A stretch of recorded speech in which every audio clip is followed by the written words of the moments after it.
και λίγο Chroming για μένα, γιατί σήμερα θα είναι δύσκολα τα πράγματα. Τι εννοείς ρε cowboy, θα είναι δύσκολα τα πράγματα με τα βρωμοβlog σου, να πούμε έρχεσαι εμφανίζεις στην οθόνη μας και κάθεσαι και λες το μακρύ σου και το κοντό σου? Stop αδελφέ. Stop. Καταρχήν να σε καλησπερίσω. Να σε καλησπερίσω σε ένα vlog το οποίο πραγματικά, εντάξει τώρα vlog, cyber lecture, podcast, πες το πως θέλεις. Γιατί η αλήθεια να λέγεται, και αυτό θα είναι μεγαλούτσικο, δεν θα πω ψέματα, μου αρέσει τα λογίδριά μου, αλλά μπορείς πολύ εύκολα απλά να το χαμηλώσεις, να μην βλέπεις τη βρωμερή μου φάτσα και να ακούσεις απλά τη σιχαμένη ειρηνική μου φωνή, η οποία όμως είναι super χαρακτηριστική, άρα μπορεί να τη γουστάρεις μετά από λίγο. Ή μπορεί και όχι, δεν έχει σημασία.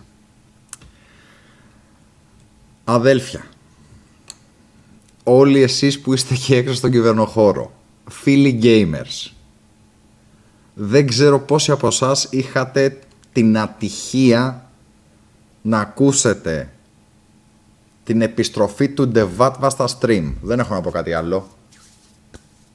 Εάν τα άκουσες, μπορείς να κλείσεις το βίντεο. Εάν τα άκουσες και συμφώνησες με αυτά που έλεγε, μπορείς όχι μόνο να κλείσεις το βίντεο, μπορείς να με κάνεις unfriend, block και να σκεφτείς πολύ σοβαρά τι θα κάνεις με τη ζωή σου, αδελφέ, στο μέλλον σου. Εάν το άκουσες και σου βαρέσαν 60 καμπανάκια, όπως σε πάρα πολλούς που μιλήσαμε λίγο offline, άρα μάλλον ξέρεις τι παίζει, μπορείς να κλείσεις και εσύ το βίντεο. Αν τώρα δεν έχεις ιδέα για τι πράγμα μιλάω τα τελευταία 2 λεπτά, hold your freaking horses and get ready for some crazy fucking shit. Ούψ, είπα και τη λέξη fucking, συγχωρέστε. Ξεκινάμε από τα βασικά. Cowboy, γιατί βγαίνεις πάλι στα μικρόφωνα και πας να κράξεις κάποιον? Δεν πάω να κράξω κανέναν. Προσπαθώ με όλες μου τις δυνάμεις, ειλικρινά, προτού στείλω άνθρακα στα κεντρικά της Twitch και στα κεντρικά του Hitbox, έτσι ώστε να μην ξαναστριμάρει κανένας από εμάς ποτέ ξανά σε αυτόν τον κόσμο, κάπως να μπλοκαριστούν οι Έλληνες, να εξηγήσω μερικά πράγματα τα οποία έχουν σχέση και με το προηγούμενο vlog που λέγαμε για τις αιμονές. Άμα λοιπόν δεν έχεις δει το προηγούμενο vlog, το οποίο ήταν αφορμή ο Χαγιάτε, το οποίο μέσα έχει διάφορα σοβαρά θέματα. Το κύριο ήταν ότι όσο εσείς ασχολείστε με το τι κάνει ο Χαγιάτε και να βλέπετε 300.000 στο stream και να βρίζω μανές, Παναγίες, πατέρες, καρκίνους και τα συναφή και να παίξω LOL και να κάτσω να δω και τα streams και να κάτσω να κάνω κανένα, και περνάνε τα χρόνια και δεν βγάζεις πτυχία, δεν κάνεις τίποτα με τη ζωή σου και απλά κάθεσαι και ζεις για τον αρχηγό σου ή τον όποιο αρχηγός, δεν έχει σημασία το όνομα. Ας το σβήσουμε και αυτό το όνομα από την άκρη, γιατί έχουμε πιο σοβαρά θέματα από ό,τι φαίνεται. Η ζωή περνάει. Και όσο περνάει η ζωή, τα προβλήματα μεγαλώνουν. Καταρχήν, λοιπόν, δεν θα έκανα καν αυτό το vlog με βάση τον Devatva. Θα το έκανα με βάση με μένα. Για το πώς το gaming μπορεί να σου καταστρέψει τη ζωή, αν το αφήσει ανεξέλεγκτο. Αλλά να είναι καλά αυτός ο χριστιανός, ο οποίος με το παράδειγμά του προς αποφυγήν μας έδειξε ότι ρε παιδί μου, σε αυτή τη ζωή καλό είναι να είσαι λίγο πιο προσγειωμένος. Πάμε λίγο γρήγορα ένα background. Όσοι από εσάς είχατε ακούσει πριν από μερικούς μήνες, εγώ δεν έχω ασχοληθεί καθόλου με το θέμα. Τον χώσανε μέσα. Φυλάκα. Φήμες λέγανε, ντρόγκες, ιστορίες, κάνα φωσέλι, κάνα τέτοιο, κάνα φου. Δεν το έψαξε κανένας. Απλά βγήκε μια ανακοίνωση στο Facebook του, το οποίο ζητά για να βοηθήσουν όσοι είναι subscribers και τα συναφή, να του βρούνε δικηγόρο για να. Μέχρι εδώ όλα καλά. Δεν θα κατακρίνω κάποιον άνθρωπο που έχει κάνει ένα σφάλμα στη ζωή του. Όλοι κάνουμε σφάλματα. Κάποιοι πιο μικρά, κάποιοι πιο μεγάλα, κάποιοι πάνω στην τρέλα, κάποιοι πάνω στην παράνοια, κάποιοι πάνω στην ανάγκη. Απ' την άλλη, υπάρχουν και κατά όρια τα οποία λέμε. Πρέπει να υπάρχουν όρια σε αυτή τη ζωή. Και ο Devatva τα έσπασε όλα τα όρια. Το ότι τα έκανε stream και πήγε και τα είπε χύμα στο κύμα σε όποιον έβλεπε εκείνη τη στιγμή, από μικρά παιδάκια μέχρι εμένα, ας πούμε, το βρίσκω πραγματικά κατανόητο, αδιανόητο. Αδιανόητο. Τι δουλειά έχω εγώ και οποιοδήποτε άλλο κάθε και βλέπει το stream να μάθει γιατί σε χώσαν μέσα, πώς βγήκες, τι έκανες, τι έρανες και μετά να ακούσουν και όλες τις φιλοσοφίες της ζωής σου. Οι οποίες είναι και όλες λάθος, by the way.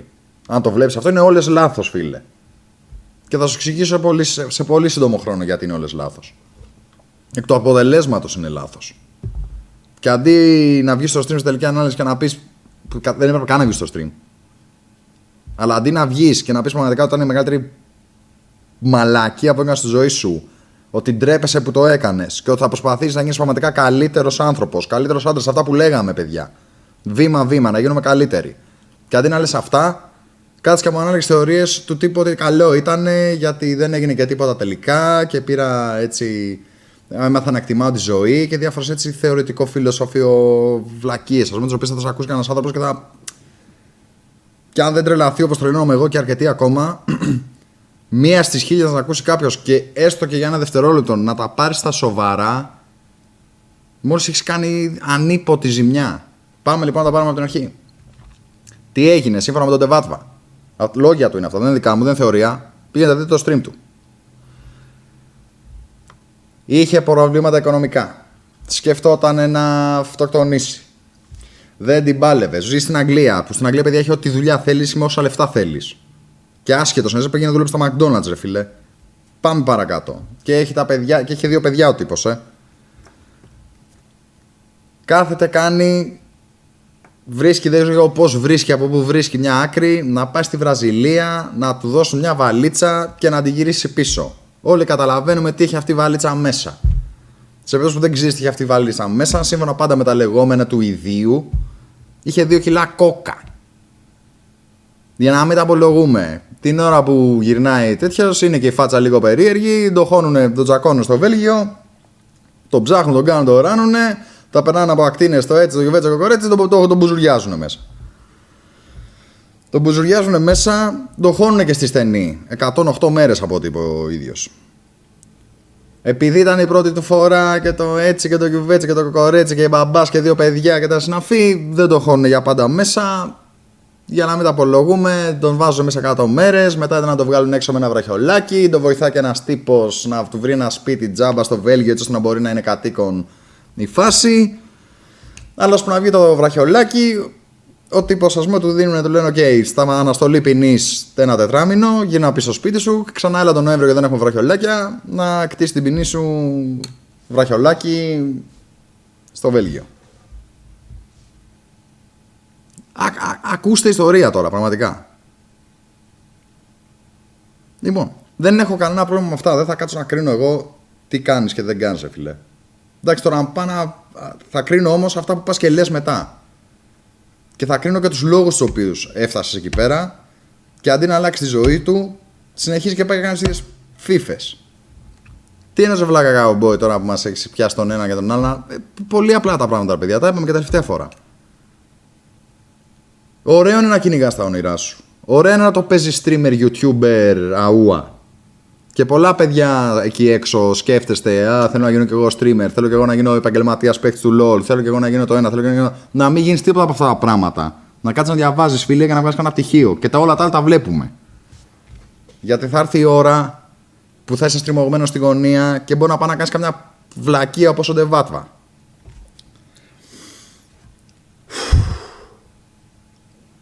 Ο μοναδικός λόγος, παιδιά, που είμαι τρελαμένος, μόνο το Χριστό και την Παναγία, δεν είναι για αυτό που έκανε ο τύπος. Δεν τον κατακρίνω για αυτό που έκανε.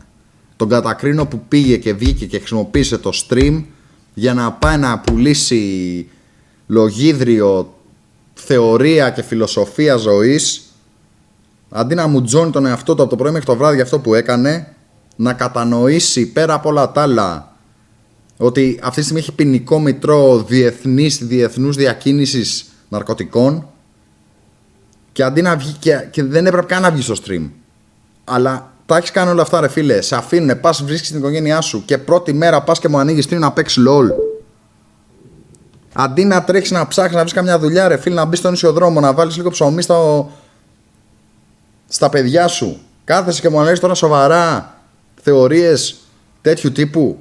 Και πάμε πίσω στο stream και πάμε να παίξουμε ένα παιχνίδι με τους viewers. Τους οποίους πρώτα τους έχεις πει σε αυτές τις ανεκδιήγητες τρέλες και τις φιλοσοφίες ζωής. Αντί να λες, παιδιά, προσέξτε, μην καταντήσετε και εμένα και βρεθείτε με ένα παλούκι τόσο μέσα σας και δεν ξέρετε τι να κάνετε.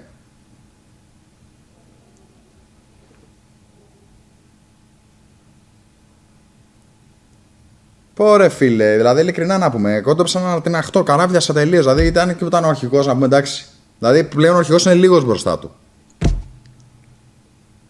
Και ας πέσει hate, δεν με νοιάζει, Rick. Δεν με νοιάζει, ειλικρινά δεν με νοιάζει. Άμα είναι, παιδιά, εδώ μέσα, σε αυτό το gaming community, το επίπεδό μας σαν αυτό, δεν πειράζει. Ώρα να αλλάξουμε δουλειά. Ώρα να αλλάξουμε δουλειά, ειλικρινά. Μα το πιστεύω την Παναγία. Δεν υπάρχει λόγος, παιδιά, να ασχολούμαστε με τέτοια πράγματα. Και πάμε παρακάτω να δούμε, δηλαδή να το κατανοήσουμε. Δηλαδή, τόσο καιρό είναι ο τύπος streamer 2 χρόνια. Πολύ αγαπημένο streamer. Πετυχημένο streamer. Εγώ θα σου πω ότι είναι και πετυχημένο streamer. Ήταν και Riot Official κάποτε, γιατί πλέον δεν θα είναι, by the way. Γιατί σιγά μην είναι η Riot αγκαλιά με έναν τύπο ο οποίος κάνει διακίνηση κόκαζευ. Δηλαδή. Αλλά αυτό είναι το πρόβλημα. Αυτό είναι, εκεί θέλω να καταλήξουμε. Και θα καταλήξουμε.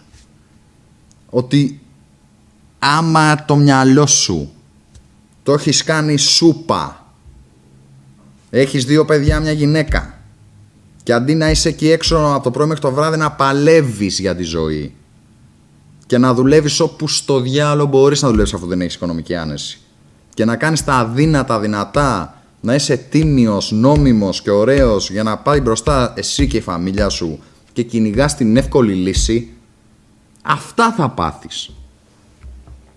Και αυτό ισχύει για όλους εσάς εκεί έξω. Μπορεί να μην πάθεις ακριβώς αυτά, αλλά θα πάθεις αντίστοιχα με αυτά. Άμα στη ζωή μας ναι, τι είναι πιο εύκολο, ρε φίλε, ειλικρινά τώρα, να ανοίξω εγώ τώρα την κάμερα, να κάνω ένα vlog και να πω 5 βλακίες, ή να πάω να κάνεις ένα event. Για κάνε ένα event να σε δω, της προκοπής, για παίρνα τις Πανελλήνιες να σε δω. Για την ακρίβεια, εγώ είμαι από αυτούς οι οποίοι δεν περάσανε τις Πανελλήνιες και έφυγα στο εξωτερικό να σπουδάσω, γιατί ήμουν αμπιντές. Αλλά το συνειδητοποιούσα ότι είμαι μπιντές, φίλε. Και όταν μου δόθηκε η δεύτερη μου ευκαιρία, δεν το έξινα πάλι. Ό,τι και να έκανα στη ζωή μου, όσο και gamer και να ήμουνα, ό,τι και να έκανα, πάντα κοίταγα και το υπόλοιπο 50% της ζωής μου να είναι όσο το δυνατόν πιο καλό γίνεται. Αλλά αυτό δεν πουλάει. Ο βλάκας που βλέπεις μπροστά σου, ο οποίος σου λέει κλείσει το γαμημένο αυτό το βίντεο που βλέπεις τώρα και πήγαινε στρώσω να διαβάσεις, να δουλέψεις, δεν πουλάει. Ξέρεις τι πουλάει? Η φάση, το γιόλο, το είμαι gamer, το καίγομαι, το είμαι persona, ιντερνετική, και όλα αυτά πουλάνε. Αυτά είναι τα εύκολα. Τι είναι πιο εύκολο, να κάτσεις να ξεσκιστείς, να γράψεις καλά στο επόμενο σου διαγώνισμα ή στην επόμενη σου εξεταστική, ή να κάτσεις να ασκήσεις τη δουλειά σου και να είσαι ο πρώτος εκεί μέσα για να πας στην προαγωγή σου, ή αν είσαι ελεύθερος επαγγελματίας να δουλεύεις 18 ώρες την ημέρα, ή να κάτσεις να παίζεις LOL και 18 ώρες την ημέρα. Χωρίς να έχει κανένα νόημα. By the way, αυτό ειλικρινά, και θα αρχίσουμε τώρα και στα επόμενα, σας υπόσχομαι ότι θα έχω και συνομιλητή. Θα φέρνω συνομιλητές από το gaming scene να σας λένε γιατί δεν πρέπει. Θα σας φέρνω τους πιο πετυχημένους. Challenge Accept, Warrior Lady θα είναι ο επόμενος που θα φέρω. Που είναι από τους πιο επιτυχημένους και forgivens. Να μας πούν αυτοί, άμα πρέπει να γίνεις pro gamer. Πόσα λεφτά έχουν βγάλει, πόσο τους έχει πάει καλά όλη τους η ζωή, πόσο. Να δούμε, θα μας πούνε και αυτοί, ρε φίλε, που είναι οι πιο πετυχημένοι. Γιατί μου έρχεται συνέχεια και κόσμος και με ρωτάει, ήθελα να γίνω streamer, δες το YouTube channel μου, δες το. Όχι, δεν θα το δω.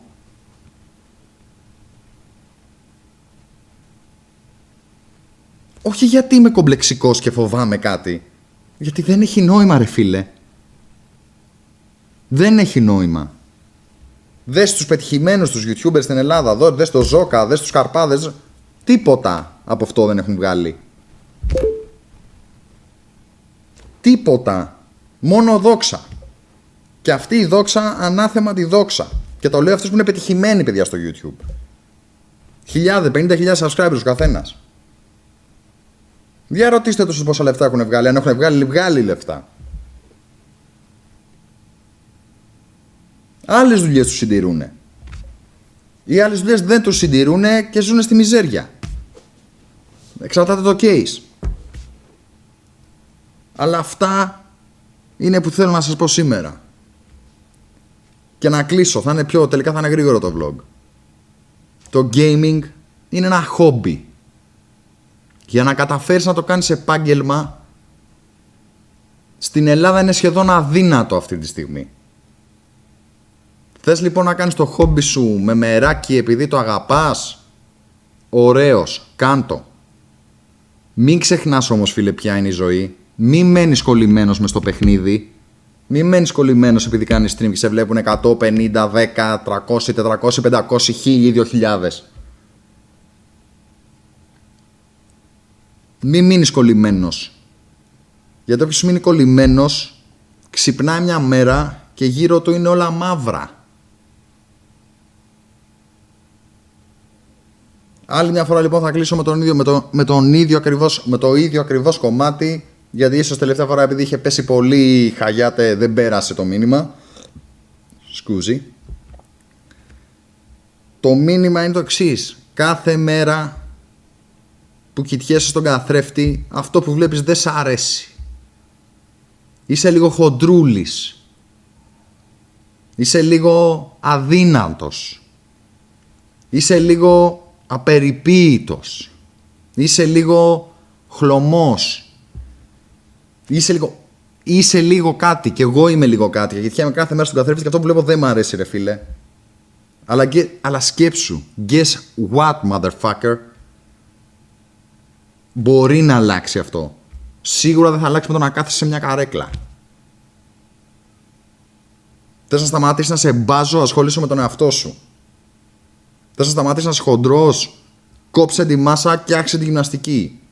Θες να σταματήσεις να είσαι αδύναμος και αδύνατος και να μην μπορείς να κάνεις 2 βήματα χωρίς να νιώθεις ότι θα σπάσει 1000 κομμάτια, ξεκίνα τη γυμναστική πλακώσου και άρχισε να τρως. Είσαι κακός μαθητής, ό,τι κρίμα, άνοιξε κανένα γαμημένο βιβλίο. Και για άλλη μια φορά, είναι πολύ σημαντικό, από μένα δεν θα ακούσεις χάδεμα αυτιών, φίλε. Όποιος έχετε εδώ πέρα και βλέπει αυτά τα vlog, δεν θα ακούει χάδεμα αυτιών. Πιστόλια θα ακούει. Δίκανα. Μπας και ξυπνήσουμε, κι ας είναι ο δύσκολος ο τρόπος. Είπα τη λέξη σταυροφορία. Είναι μια λέξη και μιλάγαμε με τον Λεωνίδα τον Μπέπλη και μου λέει ότι αυτή είναι μια κακή λέξη και έχει δίκιο. Γιατί οι σταυροφόροι είναι φανατισμένοι. Αλλά και εγώ φανατισμένος είμαι λίγο. Οπότε θα το πω σταυροφορία αυτό. Θα το πω motivational.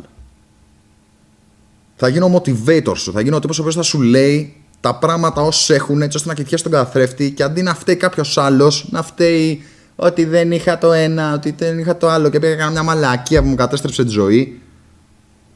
Γιατί πες μου πού μπορείς, ας πούμε, αύριο να βρεις δουλειά, ας πούμε, με τέτοιου τύπου ποινικό μητρό. Δηλαδή, ειλικρινά.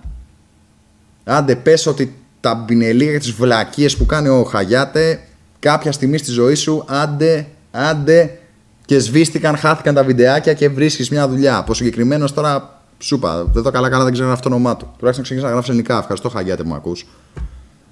Γίνεσαι και εσύ καλύτερος από αυτά τα βιντεάκια.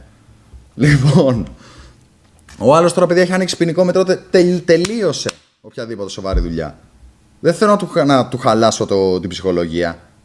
Αλλά αυτή είναι η αλήθεια. Και αυτό έπρεπε να σου πει εσένα σήμερα στο stream. Αν είχε balls πραγματικά. Όχι να κοιτάξει να χαϊδεύσει λίγο τον εαυτό του. Ότι ναι, και εντάξει, και το ένα και το άλλο. Και δεν θεωρώ τα διφούντα ναρκωτικό. Μια χαρά ναρκωτικό είναι, φίλε. Που δεν τη θεωρείς ναρκωτικό. Μια χαρά ναρκωτικό είναι. Και το τι κάνει ο καθένας, καλό να το κρατάει για τη φάση του. Και να μην το λέει σε δεν ξέρω πόσα 15 χρόνια εκεί έξω. Ειλικρινά, άμα είχα δύο ατομικές βόμβες, μία για το hitbox και μία για το Twitch, θα τις έδινα τώρα, ρε. Τώρα, επί τόπου, να μην ξαναστριμάρει κανένας μας. Και μία στο YouTube μετά να είμαστε σίγουροι ότι δεν πρόκειται να βγουν και έτσι οι τύποι. Αλλά way mean, παιδιά. Δείτε αυτά και πάρτε μάθημα. Δες τι γίνεται γύρω σου από τους leaders του community και πάρε μάθημα. Και κλείνοντας, Υπάρχει ένα ρητόκι έξω που λένε ότι οι έξυπνοι άνθρωποι μαθαίνουν από τα λάθη τους. Θα σε αφήσω να το σκεφτείς λίγο. Δεν υπάρχει αυτό το ρητό? Ναι, υπάρχει μια απάντηση. Είναι λάθος. Οι έξυπνοι άνθρωποι δεν μαθαίνουν από τα λάθη τους. Οι έξυπνοι άνθρωποι μαθαίνουν από τα λάθη των αλλωνών. Και με αυτή τη βόμπα θα ανατιναχτώ για κυβερνοχώρο. Πρέπει να ψεκαστώ πάλι. Να ηρεμήσω από αυτά που είδα. Και τα λέμε στο επόμενο vlog. Όποτε και αν είναι αυτό. Τα σέβη. Και να θυμάσαι. Μόνο εσύ μπορείς να αλλάξεις τον εαυτό σου. Και ποτέ δεν αργά. Βήμα-βήμα. Κάθε μέρα από τον καθρέφτη να γίνεσαι ένα βηματάκι καλύτερος. Μόνο η σκληρή δουλειά θα σε σώσει, φίλε. Όσο δύσκολα και να είναι τα πράγματα.